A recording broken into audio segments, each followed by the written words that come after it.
You are a consciousness that still exists in what you may want to call the non-physical realm, in that non-physical existence from which this physical part of you has come. So there is a possibility, in fact a strong one for most humans, of in some moments, or even in a lot of moments, of you being a separate vibrational frequency, or a better word is a different vibrational frequency, or a better word is a more resistant vibrational frequency than that of your inner being. And what we mean by that is your inner being is pure positive energy. It is love energy only. It's pure positive energy. It's life energy only. It's well-being energy only. Clarity energy only. And so sometimes, not really apart from your intention when you decided to come into this physical body, you choose to focus upon something in a way, and sometimes the choice doesn't seem all that conscious to you. It's a sort of knee-jerk reaction, or maybe even a learned behavior. But sometimes your perception of life in some moment, about some subject, about some experience, is different enough from the perspective of your inner being that you can feel that separation. Now, separation is too strong a word, but you can feel the difference between you and who you really are. So our work, as we've been communicating with you through Esther in this way, is really about you wanting to know who you really are, how you fit into all of this, why you've come into this physical body, and what you're really about once you get here. And we're here to remind you that you came for the glorious experience of conscious expansion. You came for that satisfying conscious expansion. Now, you're going to expand anyway, because you just cannot bang around in your physical body with other people, with other experiences, without coming to awarenesses about what you prefer. And when that happens, a resource of non-physical energy begins flowing that sometimes you're not even aware is happening. All kinds of things are coming in support of what you are giving your attention to. And all of this energy flow, both what you receive and then redirect, no matter where you're receiving it from, whether you are receiving it from your connection to your source energy, or whether you're receiving it from something that you're observing, maybe somebody having a hard time in their physical body is up close to you, and their complaints have gotten to you enough that you're perceiving them as they believe themselves to be, rather than you perceiving them as your inner being knows them to be. So sometimes, by virtue of what you're living, you find a way or a moment in time of perceiving something, some experience, that causes a vibrational resistance within you. And when that happens, you feel negative emotion. So what we're really saying to you is that in any moment when there is any negative emotion happening within you, it always means that your perception is different from the perception of your source. Now, perception is such an interesting thing, and it's a word that Esther has found that as we listen to you, as you receive her word for what we are vibrationally offering to her, is the best word for explaining to you that you, in your conscious awareness, in other words, when you are awake, are always in a state of some perception. By perception, we mean what you are seeing and hearing and smelling and tasting and touching. Certainly, we mean that kind of perception, but we also mean what you think about whatever's going on, how you perceive it, how you believe it, how you expect it. In other words, what you're noticing and how you feel about it. So what you're noticing and how you feel about it is what includes the non-physical part of you, because the how you feel about it part is how you know whether you feel about it in the way that your inner being feels about it. You see what we're getting at? And whenever you're feeling negative emotion, you can know for sure this very certain thing. In the presence of negative emotion, your inner being has a different perspective than you do, a different perception than you do. Your perception is such an interesting thing, not just yours, but everybody else's. And not just yours about you, but yours about everybody you know. Your perceptions, doesn't really matter how you've come to them. Sometimes they've been inspired to you from the source within you. Sometimes they've been taught to you or hammered to you by teachers or peers or parents or friends. Sometimes you've witnessed experiences, and so you've come to conclusions. But what we want to ask you to ask of yourselves in the immediate days that follow this gathering is that when you are in a particular potent moment of perception, which means when you feel strong emotion, either positive or negative, that you stop and ask yourself to contemplate what you're perceiving and see if you can feel how your inner being is perceiving this moment in time. So we're just going to say it to you right out loud in really blunt and forthright terms.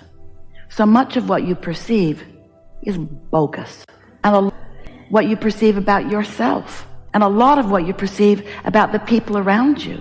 You misunderstand a lot of things. You jump to a whole lot of conclusions that do not serve you. Now, did you notice we didn't say a whole lot of conclusions that are wrong? We mean a whole lot of conclusions that don't serve you, because what you perceive is valid, because you created yourself into that perception. And this moment in time that you're perceiving is a manifested moment. How many little pieces of things do you hear? How much do you decide is the way something is just by your brief glimpse into it? How much of what you believe was because somebody that you trusted believed it, and they told it to you often enough that it became the story that you told? Your point of attraction is something that is under construction all the time. And so you stand with these beliefs, with these perceptions about things. And those perceptions are attracting all kinds of experiences that reflect. So if you think, just because right now you don't have a lot of money, that you're incapable or unworthy of it, that's circumstantial evidence maybe that you've picked up along your physical trail that is not valid. It doesn't have anything to do with your ability or capacity to attract right here and now, unless you keep that belief active within you. And if it is active within you, then the circumstances of your life keep reflecting it in ways that make it keep seeming true. When you stood before Jesus dripping your illness, he did not see your illness. He did not let you convince him of your lack of well-being. He knew, he was secure in the knowing of who you really are. And in that absolute, non-diluted, non-resisted knowing, he was able to dominate the vibrational frequency that surrounded you so that your illness could not be at the same time of that knowing. As a sort of odd comparison we're going to give you here, but it's like Esther remembers being in a van with a CB radio, and when they drove through this one particular neighborhood, they couldn't transmit to the other vans that were traveling with them because there was a man who lived there that had a big tower on his house, and he was broadcasting with such a powerful frequency that he kept everyone else from being able to talk to each other. That's what Jesus did, just for a moment. He broadcasted with such a powerful frequency that it dominated, and if you were anywhere near the vicinity of that, then you couldn't hold your misunderstanding of things. For just that time of that knowing, that's what influence is, you see. And so we want you to think about the influence that your inner being, that your source energy is broadcasting to you. It's a powerful influence, but over time, you've practiced enough erosion of thought, enough misunderstanding of who you are, enough misunderstanding of who others are, enough nitpicking of each other. In your ill-advised, we'll be stronger. Completely misunderstood, we'll be stronger. Ridiculous, in your absolute ridiculous belief that you can control, or that you need to control, and that you can control the conditions or the behaviors of others around you in order for you to live in well-being. You've come to believe in something that defies all of the laws of the universe. You've come to believe in the power of pushing something away, the power of exclusion, when in this universe there is only the power of attraction. There's only the power of inclusion. And what you give your attention to, you include in your vibration. So every time you attempt to right the wrongs of the world by defining the perpetrator of the wrongdoing and pushing against them, all that happens to you is that you practice the activation of a vibration. And you know, when you practice the activation of a vibration, that's what a belief is. A belief is only a thought that you continue to think.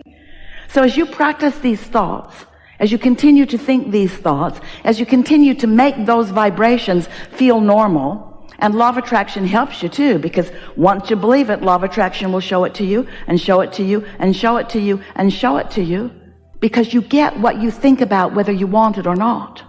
Because law of attraction is responding to your thought. Yeah. You've heard all of that. You've heard of all of that a lot. You've heard of a lot from us and others. But what if you understood today that there is within you a perception, a non-physical part of you, who is never dissuaded by circumstantial evidence, who is never believing that controlling conditions is the answer for you, who holds you in knowing of your power and your ability and your goodness?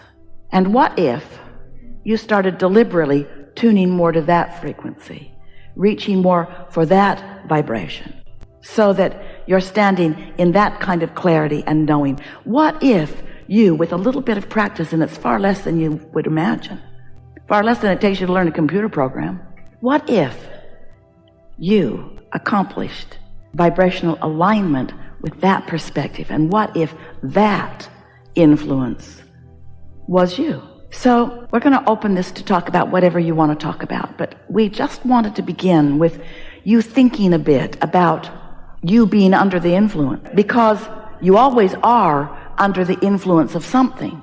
And the question is, are you in the receiving mode and therefore under the influence of who you really are and what you really want and what your inner being really knows? Or are you under the influence of a bunch of circumstantial events that happened randomly through your life, and do you really believe the ridiculous conclusion that you cut those trees down?